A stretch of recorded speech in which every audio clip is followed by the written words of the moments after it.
Bienvenue dans cette nouvelle vidéo. Nous allons définir le tableau de bord et les rapports pour voir les différences entre les deux. Il n'est pas difficile d'utiliser indifféremment des rapports et des tableaux de bord. En fait, la ligne de démarcation entre les rapports et les tableaux de bord est souvent confuse. J'ai vu d'innombrables rapports appelés tableaux de bord simplement parce qu'ils contenaient quelques graphiques.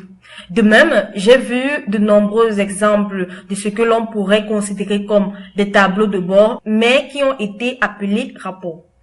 Maintenant, cela peut sembler être une sémantique, mais il est utile de clarifier les choses et de comprendre les attributs fondamentaux de ce que l'on considère comme rapport et tableau de bord. Nous allons voir comment définir un rapport. Le rapport est probablement l'application la plus courante dans la business intelligence. Un rapport peut être décrit comme un document comportant des données utiles pour la lecture ou la visualisation. Il peut être aussi simplement un tableau de données ou aussi complexe qu'une vue sous-totalisée avec des analyses interactives similaires à la fonctionnalité de sous-total ou des tableaux croisés dynamiques d'Excel. L'attribut clé d'un rapport est qu'il ne contient pas le lecteur à une conclusion prédéfinie, comme vous pouvez le constater dans cette feuille où j'ai appelé Parc national. Nous avons le nombre des visiteurs par millier. Et là, comme vous pouvez le constater ici, il s'agit tout simplement d'un rapport et non d'un tableau de bord. L'attribut clé d'un rapport est qu'il ne contient pas le lecteur à une conclusion prédéfinie. Bien que les rapports puissent inclure des analyses, des agrégations et même des graphiques, les rapports permettent souvent aux utilisateurs finaux d'appliquer leur propre jugement et leur propre analyse aux données. Alors, comme je vous le disais tantôt, cette feuille de calcul illustre bien un rapport. Ce rapport présente les statistiques sur les visiteurs du parc national par période. Là, nous avons les statistiques pour 2001, pour 2002 jusqu'en 2011. Et là, nous avons le total général pour chaque individu.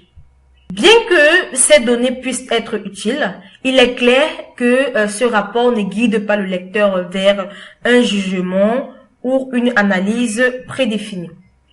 Il s'agit simplement de présenter les données agrégées. Là, nous avons calculé le total général en faisant la somme pour chaque année. Et là, nous avons calculé tout simplement les index. Nous allons maintenant voir ce que c'est qu'un tableau de bord et la différence entre le tableau de bord et un rapport. Alors là, nous avons des tableaux de bord.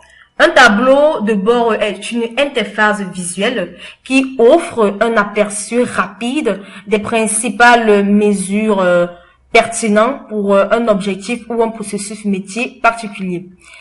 Les tableaux de bord ont trois attributs principaux. Premièrement, les tableaux de bord sont généralement de nature graphique, fournissant des visualisations qui permettent d'attirer l'attention sur les tendances clés, les comparaisons et les exceptions. Deuxièmement, les tableaux de bord affichent souvent uniquement les données pertinentes pour l'objectif du tableau de bord. Là, nous avons uniquement les données pour les visiteurs. Pour ce graphe, nous avons uniquement les données pour les visiteurs annuels. Et là, pour cet autre, nous avons tout simplement le graphe sur les index. Alors que là, nous avons tout simplement le pourcentage total des visiteurs de 2001 à 2011. Donc, nous allons entrer 2001 et là à 2011.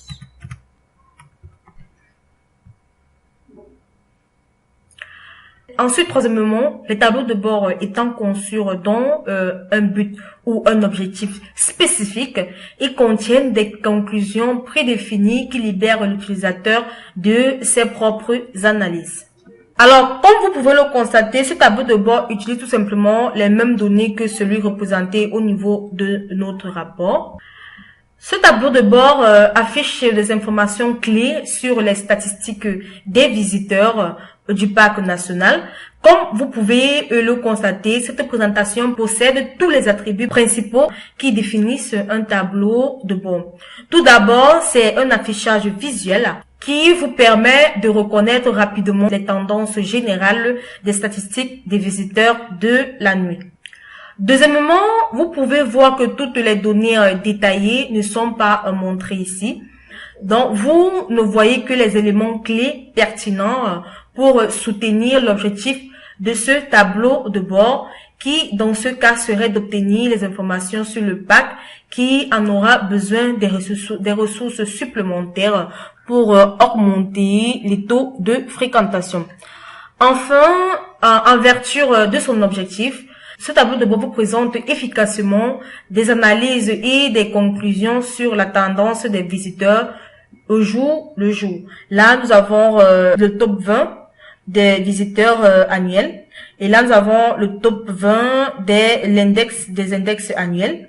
Ici, nous avons tout simplement le top 20 des pourcentages classés des visiteurs.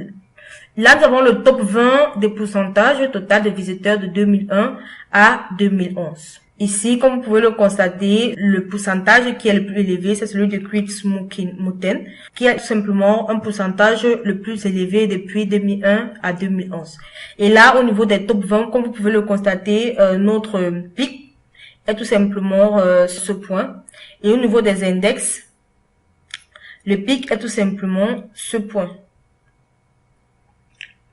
Voilà, j'espère que vous avez noté la différence particulière entre un rapport et un tableau de bord.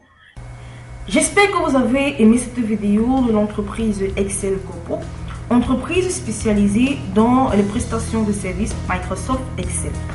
Si vous avez aimé cette vidéo, n'oubliez pas de vous abonner et de cliquer sur le bouton j'aime et ensuite de la partager.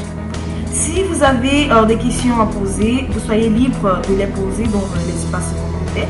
Nous allons nous retrouver très prochainement dans une nouvelle vidéo.